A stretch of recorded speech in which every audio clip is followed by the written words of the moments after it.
Halo Dinusian, selamat datang di Cerita Alumni edisi spesial dengan judul Ilmu Komunikasi Satu Jurusan 1000 Pintu Karir. Di episode kali ini kita bakal ngobrol sama salah satu alumni FIK jurusan Ilmu Komunikasi yang membuktikan kalau lulusan komunikasi itu nggak harus jadi host atau jurnalis aja, tapi juga bisa jadi kerja di hotel, jadi markom, jadi branding strategis, atau bahkan di dunia kreatif digital. Nah, saya sudah bersama dengan dengan produser Pak Siswo, dan juga dengan narasumber kita Kak Rachel. Hai Kak, terima kasih sudah hadir di Cerita Alumni.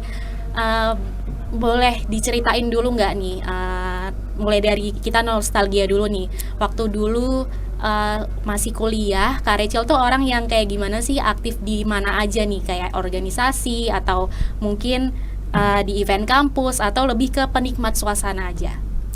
Oke, kalau dulu semasa di kampus ya, kebetulan saya pernah ikut BEM Fakultas Ilmu Komputer. Beberapa kali ikut debat juga di Udinus Debate Club. Dan apa lagi ya? Paling itu sih. Oke, itu aja. Nah, kalau untuk milih satu momen nih, disuruh milih satu momen yang paling lucu selama masih di kampus dulu, atau yang paling berkesan banget, itu dari Kak Rachel sendiri apa? Waduh, kalau lucu apa ya? Atau yang paling berkesan dan teringat-ingat sampai sekarang? Mungkin pas waktu di BEM kali ya. Kalau di BEM posisinya sebagai apa? Kebetulan 3 tahun berturut-turut saya public relations, Pak. Iya. Tadi ada istilah apa? Ikut debat gitu ya. Tak kirain mungkin calon gubernur BEM atau mungkin. Bukan. Jadi memang kalau ada UKM debat, dan itu kebetulan baru cuman ya 1 tahunan lah, nggak begitu lama. Yang lebih lama itu di BEM.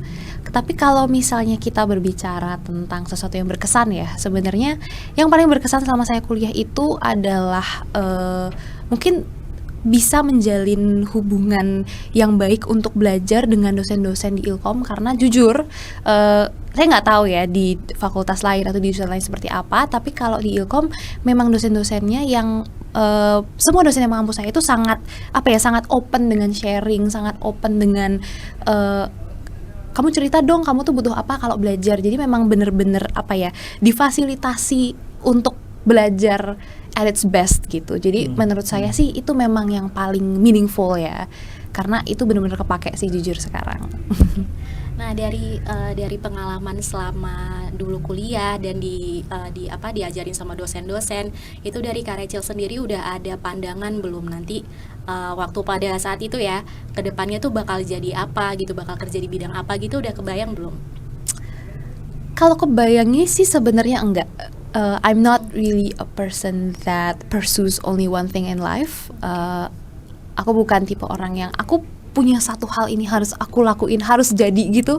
I'm not that type of person. Aku tipe yang go with the flow, just flow with everything. Dan memang kebetulan aku tipe yang sangat open to new opportunities ya.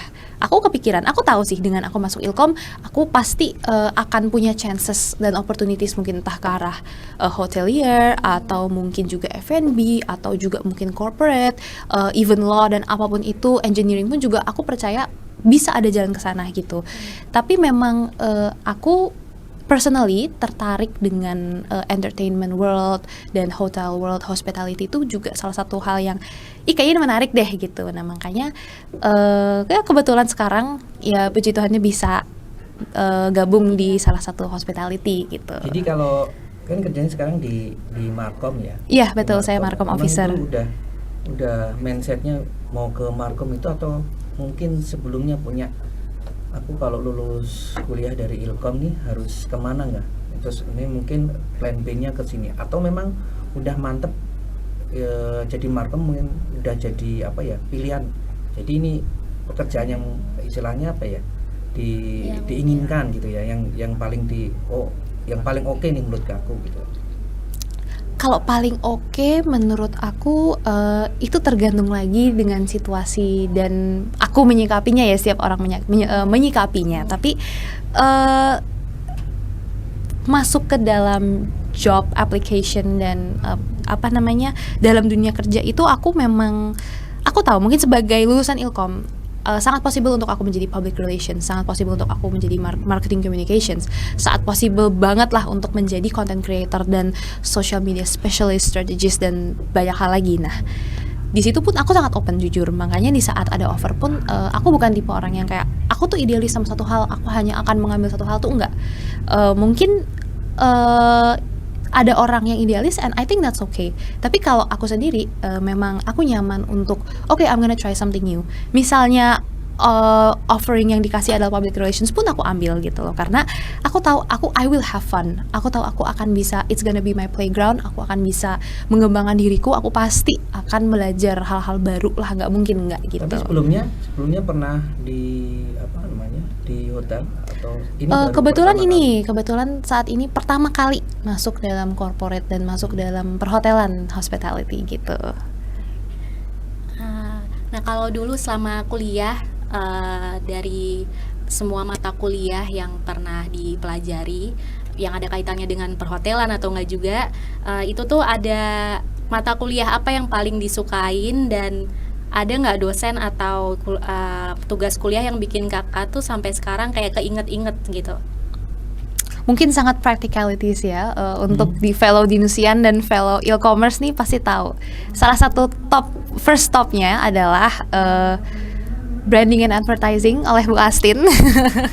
Dan juga Shout out to Bu Astin. Iya, shout out to Bu Astin. Enggak juga Pak, Ya. tapi memang kebetulan branding dan advertising itu jujur memang salah satu yang paling kepake. Dan yang kedua itu waktu itu adalah event organizing yang diampu oleh Bu Lisa. Begitu. Itu one of the two top ones. Apa yang membuat itu jadi masih keinget, terkesan? Ya, masih terkesan apa? Secara saya sekarang markom officer nih Pak, Yeah. saya banyak banget bersinggungan dengan advertisement yang itu paid ads. Kayak zaman sekarang mungkin fellow e-commerce akan tahu soal advertising di IG, di WA, di FB, itu semua terintegrated dengan Meta Business, Meta Ads Suites gitu-gitu. Nah, itu basic fundamental yang sudah berhasil dipelajari saat kuliah dulu. Jadi di saat di dunia kerja, ternyata ini kayak simulasi dulu ya yang dikasih di kelas gitu. Ternyata it's not so bad, it's not so hard karena udah pernah disimulasiin di kelas. Terus juga kalau event organizing pasti kan kita nggak jauh-jauh dari event ya. Hotel pengen bikin event, pengen bikin suatu activation dan lain-lain, entah hotelnya, barnya, restorannya, dan itu of course pasti kepake gitu. Oke. Nah, ini masih seru banget nih, kita masih akan membahas lebih banyak lagi tentang perhotelan. Tapi sebelumnya kita bakal jeda dulu. Nanti kita bakal lanjut lagi di segmen kedua. Jangan kemana-mana, tetap di Cerita Alumni.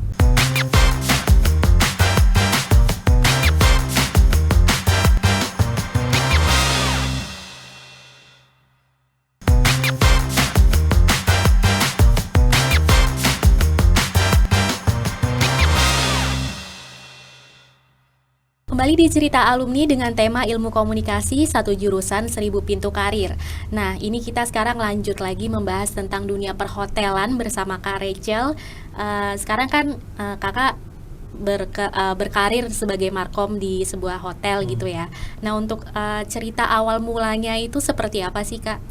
Cerita awal mulanya? Kebetulan karena tadi kita udah sempat visit the fact that aku pernah di BEM ya. Nah, jadi di BEM ini biasanya setelah kita purna dari BEM, setelah selesai periode kita tuh kita masuk dalam satu grup alumni. Nah, di dalam grup itu beberapa kali itu memang aku ngelihat nih ada locker. Dari ini aku sebut gak apa-apa ya. Gak apa-apa. Dari Art Hotel, apa nih menarik gitu. Dan kebetulan memang semakin kesini itu kan semakin banyak pecahan-pecahan pekerjaan ya, maksudnya dari misalnya dari Ilkom sendiri banyak nih, ada public relations, ada markom officer, ada markom eksekutif, apa banyak lah gitu. Dan ini kebetulan markom officer apa nih, coba deh kita coba. Kebetulan juga ada orang yang reach out ke aku soal itu juga, soal the same the same position. Jadi might as well try, right? Ya udah, coba aku apply segala macam. Long story short, I got accepted, I got the job, dan it's been a good ride so far. Yeah, it's been good. Banyak orang yang belum tahu nih tentang markom itu sendiri, tugasnya tuh ngapain aja sih, dan bisa dijelasin nggak kira-kira apa aja yang dikerjain sama Kak Rachel dari hari ke hari? Kalau markom kan titik dengan marketing ya, marketing Yeah. komunikasi itu beda atau sama sih dengan mungkin sales marketing, atau kan mungkin ada korelasi atau konektivitas antara sales marketing dengan markom itu mungkin bisa dijelaskan, kan banyak orang yang belum tahu lah istilahnya itu. Oke, kita mungkin breakdown dari words breakdown dulu aja ya. Marketing communication. Kalau tadi pertanyaannya dengan sales and marketing, pastinya dia akan, kalau kita bikin seperti Venn diagram, pasti yang interlock di tengah itu adalah marketingnya. Nah, marketing communications, jadi kita gimana cara kita mengkomunikasikan sesuatu untuk kebutuhan marketing. Kalau dari aku seperti itu. Nah, kalau sales itu biasanya fokus ke closing. Adalah fokus gimana caranya kita mendapatkan revenue, gimana cara kita mendatangkan customer, mendatangkan klien, mendatangkan guest ke hotel kita, ke bisnis kita gitu. Nah, tapi kalau misalnya marketing ini, gimana caranya kita activation, gimana caranya kita mengasah brandingnya lebih lagi, kita raising awareness lebih lagi. Kayak misal dengan kita di Art Hotel, kenapa orang kok udah tahu sih kalau Art Hotel itu ternyata itu adalah hotel lifestyle. Karena apa? Karena approach-nya Art Hotel sama ini di saat mereka bikin event yang pastinya itu dibalut dari marketingnya ya. Nah, kita bikin event itu pasti seputar art, seputar lifestyle, sehingga orang dengar Art Hotel secara branding, orang tuh langsung nangkep, dia adalah hotel art gitu. Dan secara mereka datang, secara activation, physical activation di setiap Art Hotel pun kita dihiasi oleh murals, dihiasi dengan art space, itu orang jadi langsung tahu gitu. Secara visual tugas markom apa misalnya bagi orang yang awam, secara mungkin mohon maaf kalau ada kita bikin press release, mungkin bikin konten atau sebagainya, atau mungkin ada sesuatu yang mungkin jadi tugas tambahan untuk markom, ada nggak kayak gitu? Ya, betul Pak. Jadi memang kita juga in charge of bikin press release. Misalnya ada suatu acara, ada suatu hal-hal tertentu, promo apa, kita akan bikin press release. Dan kita juga kontak dengan orang-orang media, bisa di Semarang, bisa di luar Semarang. Jadi kita sangat open. Tugas kita adalah kita juga harus mingle networking ke semua orang deh, semua pihak yang kita bisa mingle, kita be friends with them, kita collaborate with them. Kita akan bikin berita, share berita gitu, kita memberikan exposure kepada setiap unit gitu. Dan juga kalau yang lainnya soal bikin konten gitu-gitu pasti kita in charge dengan konten. Dalam satu hotel ini pastinya nggak cuma nama hotelnya, kita juga ada beberapa outlet, ada F&B outlet. Seperti kalau di Art Hotel Gajah Mada Semarang sendiri, nggak cuma ada hotelnya, kita juga ada Fat Elephant Restaurant, dan kita juga ada 11-12 rooftop bar. Nah, itu juga di saat kita mau bikin konten, itu pastinya akan menjadi tanggung jawab saya. Saat kita mau nge-marketingin sesuatu, misalnya ada promo apa, entah kita hard selling, soft selling, apapun itu wujudnya, ada pengumuman apa, announcement, itu akan menjadi tanggung jawab seorang markom eksekutif, markom officer untuk bisa mengemas itu kepada khalayak lah gitu, kepada social media, kepada audience gitu. Nah, untuk tantangannya sendiri, tantangan menjadi markom itu Waduh. Tantangan menjadi markom. Suka dukanya boleh. Apa ya? Ya namanya live lah, pasti ada suka dukanya. Tapi so far mungkin lebih ke kita bertemu dengan orang itu, kita nggak tahu mungkin mereka sedang kenapa, atau ini mungkin nggak berlaku di markom aja ya, berlaku ya meeting people dan dunia kerja in general aja. Kita nggak tahu di saat kita ketemu orang ini mungkin they're just having a bad day, dan kita harus sangat extra careful karena kan di saat kita ketemu orang tuh bukan kayak pas kita ke kampus atau di sekolah yang dimana kita tahu itu emang teman sebangku aku tahu lah gitu kalau misalnya kita annoying buat mereka, dan mereka ya kayak ya udahlah ya. Tapi kalau di dunia kerja itu sangat berdampak, dan emang itu adalah suatu adjustment yang menurut aku I feel everyone will akan berada di fase itu di mana mereka harus aku harus bisa baca orang ini gimana sih nih orang gitu. Jika ada orang yang kira-kira ada yang seperti itu ya, yang intinya kurang menyenangkan ya. Iya, gimana cara kita mungkin ngeset moodnya supaya kita juga nggak menyakiti beliau misalnya, betul. walaupun sebenarnya sikapnya ya kurang begitu baik pada kita, itu mungkin menyikapinya gimana? Menyikapinya harus dengan dewasa. Ya gimana maksudnya ya? Dewasa. Nah, mungkin lebih harus gimana ya bilangnya? Kalau saya sih memang personally I'm a very extrovert person. Aku juga orang yang kayak I'm very cheerful juga. Ya seringkali memang aku depend dengan sisiku yang seperti itu. Aku mendepend dengan sisiku yang oh ya udahlah, maybe they're just having a bad day. Aku berusaha memaklumin apapun itu karena it's for the job. Aku harus bisa maintain entah gimana caranya supaya work collaboration dan work partnership ini tetap terjadi gitu. Dan I think that's the key sih. Kalau maksudnya oke, mungkin pihak sana nih moody nih, pihak sana kok kayak kalau orang Semarang bilang kok nggak teli ya gitu. Tapi ya entah gimana caranya dari sisi aku harus kayak oke, kita harus profesional, kita harus kita harus tetap jamu mereka dengan baik, harus menjalin relationship mereka dengan baik gitu. Itu kan kalau dari sisi tamu ya. Kalau mungkin kita lagi bad mood ya kan, kita kan juga harus tetap tetap ramah, tetap senyum.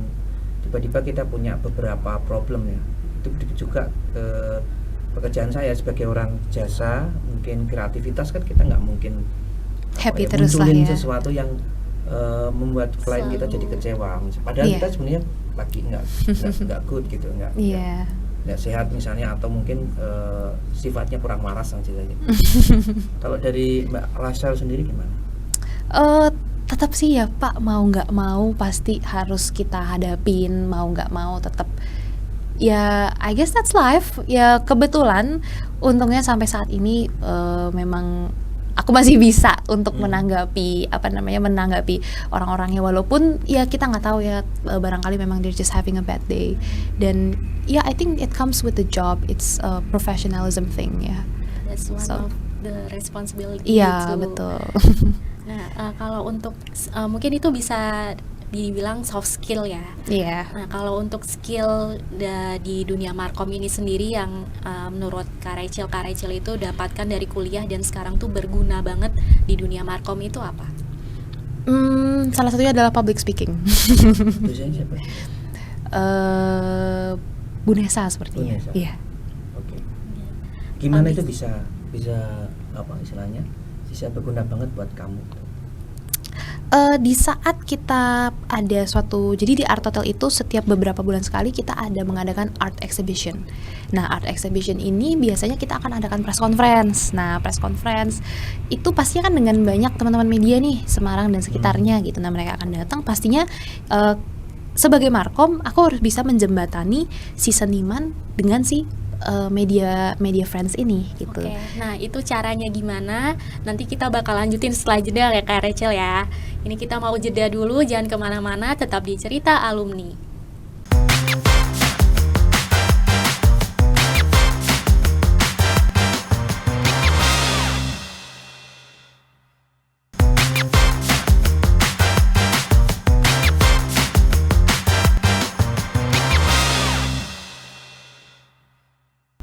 Kembali lagi di Cerita Alumni dengan tema Ilmu Komunikasi, satu jurusan 1000 pintu karir. Nah, kita mau lanjutin dulu nih yang obrolan yang tadi sempat terputus dengan Kak Rachel tentang public speaking dan hubungannya dengan press conference itu tadi. Gimana Kak? Oke, jadi pastinya public speaking itu sangat terpakai ya di dunia kerja, terutama di line of work seperti aku sendiri, di mana aku adalah markom gitu. Nah, itu kepake karena di saat ada press conference, siapa nih yang akan in charge untuk ngomong, siapa yang akan bisa mendeliver apa sih press conference ini, apa yang pengen kita konferensiin lah gitu, pasti dari markom. Atau misalnya ada acara-acara apa kita buat media gathering dan lain sebagainya, itu pasti kan dari markom as a representative of the hotel unit sendiri yang akan bicara nih sama teman-teman pihak eksternal gitu. Nah, kalau untuk pressure-nya sendiri untuk bekerja sebagai markom itu apa? Pressure. Oke, berbicara soal pressure itu mungkin ya sama seperti pekerjaan lain ya, in general sama seperti pekerjaan lain di luar sana, pasti ada deadline. Cuman specifically kalau kita ngomong soal markom itu mungkin lebih ke, kan kita yang mengurus face of the public ya, si brand ini, si hotel ini ke publik itu seperti apa. Misalnya worst case scenario ada something bad happening, kita harus memberi rilis ke media, itu markom lah yang bertugas untuk siap sedia untuk oke, aku harus cepat nulis press release segala macam. Misalnya kita ada event segala macam, aku memang harus ngasih press release as soon as possible supaya kalau bisa H+1 itu media tuh udah nayangin. Jadi press release-ku udah harus nyampe di media dengan sangat cepat gitu. Atau misalnya juga it works the same with social media, di saat kita ada sesuatu, ada promo apa, atau misalnya ada announcement apa, oke, hari ini harus ada gini, misalnya ada promo tiba-tiba atau apa, ada gebrakan apa gitu kan, kita harus siap sedia untuk memberi information itu ke publik gitu, entah gimana caranya. Pokoknya harus bisa aja. Berarti ya hampir sama ya, hampir sama pekerjaan dunia pers misalnya kan. Iya. Waktunya juga nggak tentu kan. Iya, waktunya juga nggak tentu. Oke. Ya, seru banget nih, kita udah sampai di segmen terakhir. Jadi ini kita ada game, judulnya Pilih Cepat. Nah, nanti Wow. aku nyebutin 2 pilihan, Kak Rachel nanti pilih salah satu. Oke. Oke, kita langsung mulai aja ya. Yang pertama, bikin konten Instagram hotel atau jadi MC event Bikin wedding? konten. Bikin konten. Bikin Cepet banget konten. langsung jawabnya. Bikin konten. Terus yang kedua, koordinasi dengan tim F&B atau presentasi di depan GM? Oke, itu aku melakukan dua-duanya sih. mana? Mungkin lebih ke koordinasi. Koordinasi, oke. Selanjutnya, kerja pagi buta atau lembur tengah malam? Lembur tengah malam. Jam-jam gitu. orang kreatif tidak bisa dipungkiri ya Pak Sis ya. Oke, sama yang terakhir, kalau bukan kerja di hotel, kakak pengen berkarir di bidang apa? Waduh, entertainment mungkin. Entertainment, Entertainment, FB mungkin masih itu Masih sih. satu lingkup Iya, ya. masih itu aja. Oke, nah ini selanjutnya nih dari pengalaman kakak sejauh ini, ada prinsip hidup atau pelajaran yang paling dipegang yang dalam kehidupan buat kakak itu sendiri apa? Satu prinsip yang aku pegang not only when I start working, tapi juga in anything that I do adalah do everything by heart. You can do anything you set your mind into, tapi you also have to set your heart. Jadi aku tipe orang yang aku sangat emotional, aku sangat melankolis, jujur aja.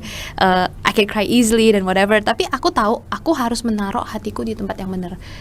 Whatever I do, semenyebalkan apapun, kalau orang sini bilang jelei ya, sejelei apapun situasinya, aku harus bisa naruh hatiku di situ. Aku kasih my best untuk apapun itu gitu.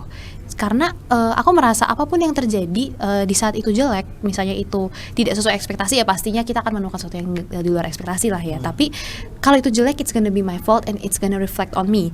Dan masuk ke dunia kerja itu nggak cuma reflect on me aja, itu juga akan reflect ke teman-teman, to my peers, ke atasanku, ke GM-ku, ke the entire hotel gitu loh. Jadi di saat aku melakukan sesuatu, pekerjaan atau non pekerjaan, I always do it by heart.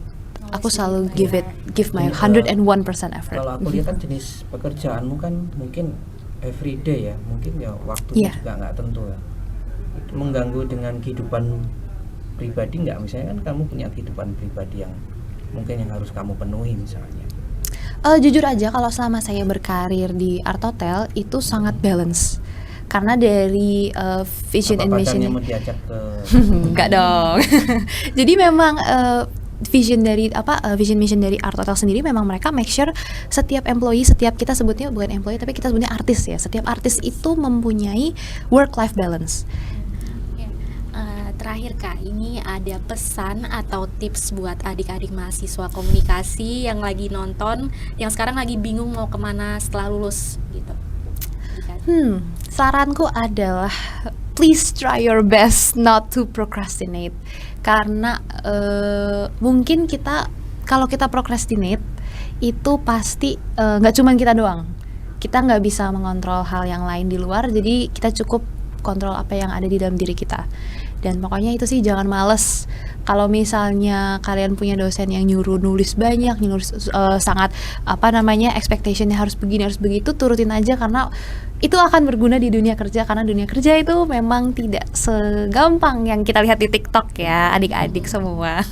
Nah, tuh didengerin tuh Kak Rachel ya.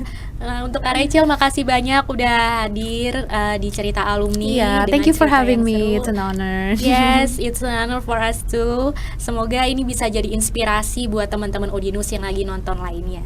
Oke, sampai ketemu di episode selanjutnya.